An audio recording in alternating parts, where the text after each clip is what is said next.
The only one who could beat me is me. What if I am you? How about then? The unstoppable scorer versus the perfect copy. Today we're going to be talking about Aomine Daiki versus Ryota Kise and seeing who is the superior player, looking at all of their attributes. Now, I actually didn't want to do another video on Aomine as I previously did one on him versus Akashi. However, a lot of points for Kise actually do rely on discussing Aomine as well and a lot of his interactions, especially for later stuff. So it just seemed fitting. I promise you I will not do another matchup on Aomine for a minute. But without further ado, let's get into the video. Looking at the duo's first face-off during the quarterfinal of Interhigh, Aomine's unorthodox movements, while impressive, aren't actually enough to just bulldoze past Kise like other players in the series. Kuroko himself suspects that Aomine is taking the game seriously, with Aomine himself complimenting Kise's strength. This isn't Aomine's peak, however, as it's noted he's a slow start sort of player who gets more into the game as it goes on, this being evident not only in this game but his first match against Siren as well. Kicking the game up a notch, Aomine's speed and agility is too much for Kise, to the extent the speed of his block, which resulted in a turnover,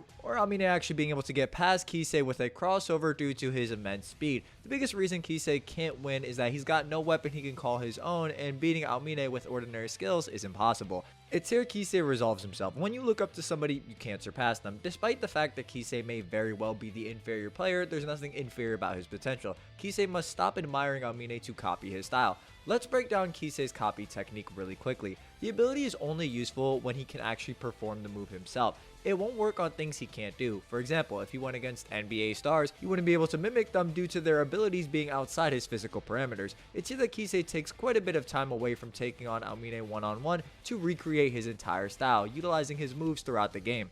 After stalling, Kise eventually is actually able to replicate Aomine's movements and move past him, other players noting his moves are flawless, even using the formless shot behind the back. After racking up 4 fouls and putting themselves in a dangerous position, Aomine's voltage rises even further, noted to be turning it up with even more variations of his formless shots, leading to Kise copying the exact move, an absolute slugfest emerging between the two. For about 9 minutes straight, both teams' aces kept trading buckets, the penultimate encounter of the match turning into a mental battle on what the other is going to do. Aomine eventually reacting to Kise's past, even his captain Shoichi thinking Aomine wouldn't be able to react to that, surprising everybody. Aomine does admit Kise could have beat him one-on-one, but while he was trying to fake him out, he saw him look to number 4 on his right. Aomine never would have made that choice. When he balls, he doesn't rely on anyone but himself. The game ends with Aomine dunking the ball on Kise. It might sound like I'm rehashing the events of the first game, but this is going to become relevant when I discuss some of Kise's later feats.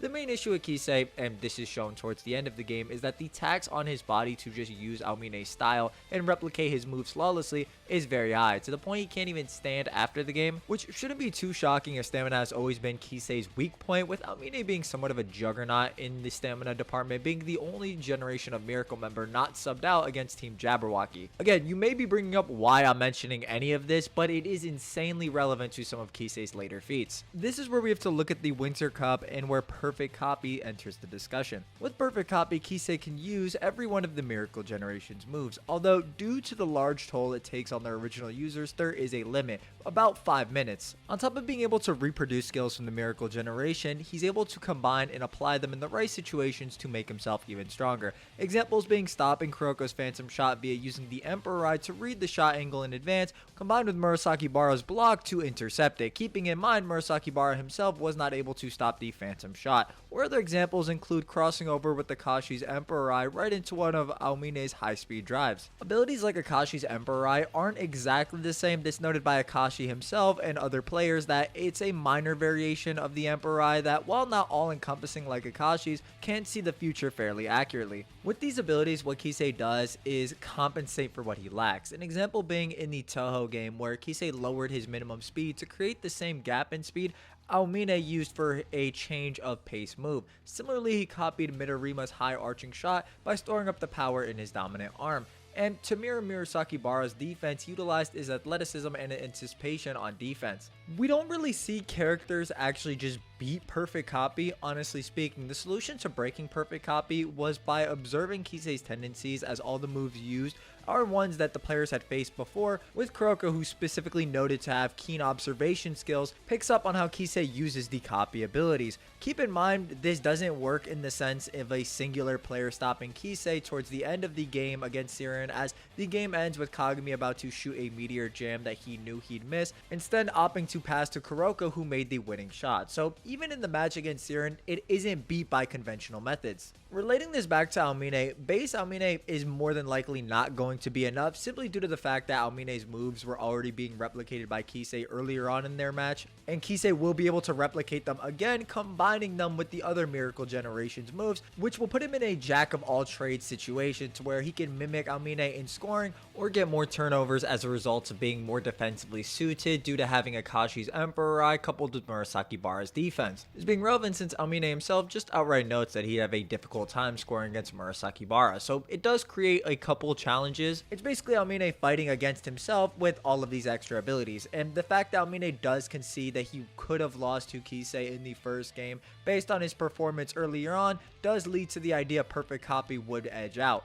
The bigger question, and I think this is the one people are more curious about, is Perfect Copy versus Zone Aomine. This is a tricky question to tackle since fundamentally we have to compare Perfect Copy to Zone. The Zone, like I mentioned in the other videos that I've done on Kuroko no Basket, is a performance boost where athletes are able to play with 100% of their abilities compared to the 80% that even at their peak they would be operating at outside the zone. In Aomine's case, he gets twice as fast, this bleeding into all aspects of his basketball style such as his formless dribbling or shooting. Compare this to the Perfect Copy, which is just reproducing moves from the other Miracle Generation players who in base, aside from Akashi, aren't really able to compete with Zone Kagami. Akashi himself even noting that Zone Kagami would likely be better than Midorima, with this being displayed in other performances such as his match against Murasaki Bara, or how he's able to have a relatively even encounter against Zone Aomine in their match. This is all to say, it kind of creates a situation to where Aomine should likely be able to surpass the variation that Kise is using with his Perfect Copy, at least in his zone state by Winter Cup metrics. I'm personally not a fan of the logic of Kagami not entering the zone from this game and that being the blanket answer, since on top of Siren not really having a good answer for Perfect Copy or being able to stop Kise with it, Kise didn't play for most of the game. He was subbed out pretty early on and only came back during the last couple minutes of the fourth quarter, so it's not obviously a blanket answer. As far as this Perfect Copy slash zone discussion, I will say it is kind of difficult, especially considering Kise's use in stacking the abilities such as the Emperor Eye and Aomine's high speed drive, how Zone Aomine would actually interact with that. If he would be so much faster, he would actually be able to break Kise's inferior Emperor Eye to Akashi's. It's a little difficult to say. I think what this does is force us to look at the last or extra game, as we actually do have a direct comparison between Kise's Perfect Copy and Aomine's Zone activation. During the events of the last or extra game, in order to shut down the monster known as Jason Silver, Kise initiates Perfect Copy to match Aomine's forced zone activation. With this Perfect Copy, Kise is shown to be on par with Aomine in the zone. Nash Jr. himself just noting that Kise can match the intensity of Zone Aomine, and it being noted by other characters that Kise is directly mimicking his zone state with his Perfect Copy. This is where the waters get muddied a bit further, since Kise in the Perfect Copy, which is supposed to be an imitation of the Miracle Generation, is actually able to perform on par with Zone Aomine, at least to the extent he's able to keep pace with Jason Silver and Aomine to actually tap the ball away, resulting in a turnover, and other players who are watching the game noting that it looked like there was two Aomines on the court. And it's not like this is the only feat Kise has, because it could be kind of contentious. We actually do see him use Aomine's speed to actually stop Jason Silver from taking a jump shot coupled with Murasaki Bara's block. I've heard it said that he's only using the Winter Cup Miracle Generations moves, but I don't think that really takes into account the fact that Kise has likely gotten better, meaning the resulting moves would also be better, as you can't really have Winter Cup Aomine be able to react to Jason Silver when Jason Silver is noted to be faster than a post Winter Cup Aomine who actually has been practicing. You can't really have it both ways. The way it's generally presented is that Perfect Copy enables Kise to reach a zone caliber similar to Aomine, as as they're both performing similarly against Jason Silver. And if the zone increase were that much above perfect Kise's own abilities, he just wouldn't be relevant or able to react to Silver in his own right. So I do think it leans into the idea that perfect copy Kise is basically just having a zone amp on top of his regular base form, which is obviously why he's able to perform as such. The movie actually takes this a step further with showing us that zone Aomine and perfect copy Kise are moving the exact same, and when the after image of Aomine is shown, it's showing another Aomine who is actually in the zone, although this is less clear in the manga, but I think you can still infer it. Assuming that he's only using Winter Cup Aomine's movements here, which is kind of ridiculous since Aomine has not only been practicing post Winter Cup, but along with the fact that that would denote that Winter Cup Aomine's movements would be able to contend with Jason Silver, who is just noted to be faster Aomine, requiring the zone from Aomine to be even contested in terms of speed. Now you might be asking, why is it only Aomine who is being shown in the zone with Kise, but not the other Miracle Generation members? Well, this goes back to the earlier match against each other where Kise had already copied Aomine's style into his base completely, separate from the perfect copy where he incorporates and mixes all of the Miracle Generation's moves, meaning he was already able to replicate base Aomine's moves, so when he turned the game up a notch, Kise's perfect copy was also able to respond to the voltage rise. Kise was just using Aomine's moves for at least 9 minutes, as that's how long him and Aomine were trading buckets, so he can actually use his movements longer than the perfect copy timer allows, or Kise has just gotten that much better to where his base abilities are just that high if you're going under the idea perfect copy doesn't really amplify any of his abilities to the same extent the zone does. Both interpretations work, you just can't really get around the fact that he's on par with zone Aomine. It's very blatant, you have multiple character statements for it. It's like saying zone Aomine and zone Kagami weren't even, when it's directly stated that not much scoring happened due to them being so evenly matched. If you're wondering why none of this made an appearance against someone like Hizaki in the Winter Cup, someone who could also steal moves, it's due to the fact that Kise was injured after his match with Aomine.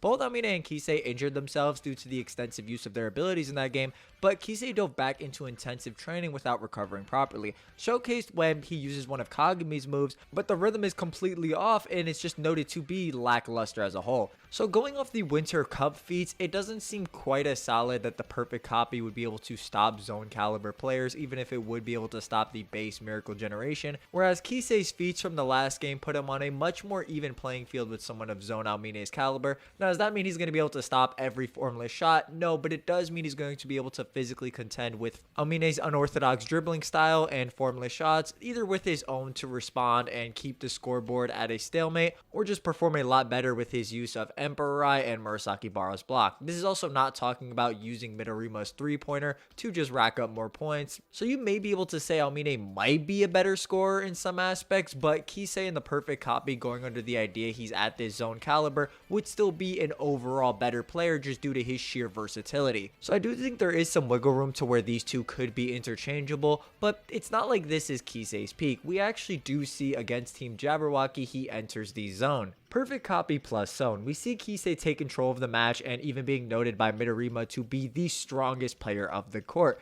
This being noted even after seeing zone Aomine and Jason Silver going all out, coupled with perfect copy Kise being on par with zone Aomine earlier on, is pretty blatant that he just now has a physical increase on top of perfect copy, putting him above zone Aomine. And his feats are ridiculous. From a power perspective, he's able to dunk the ball on Jason Silver, a feat more akin to Murasaki Bara when he's not holding back, let alone speed and his other attributes, which he's noted to be getting faster in. Kise does have more on-screen dunks in the movie, scoring 4 times rather than in the manga where we only see it definitively once. However, it's implied he continued scoring the same way around even though we do see him passing, as the score in both iterations of the game after the third quarter is 60-70, which is only happening if Kise continues to score. So I think it's entirely consistent, but even if you want to say it's more vague in the manga, it's just pretty blatant that Kise would just be above any form of zone Aomine, maybe save for a hypothetical version that reaches the bottom of the gates, similar to Kagami when he dives deeper in the zone against Akashi, but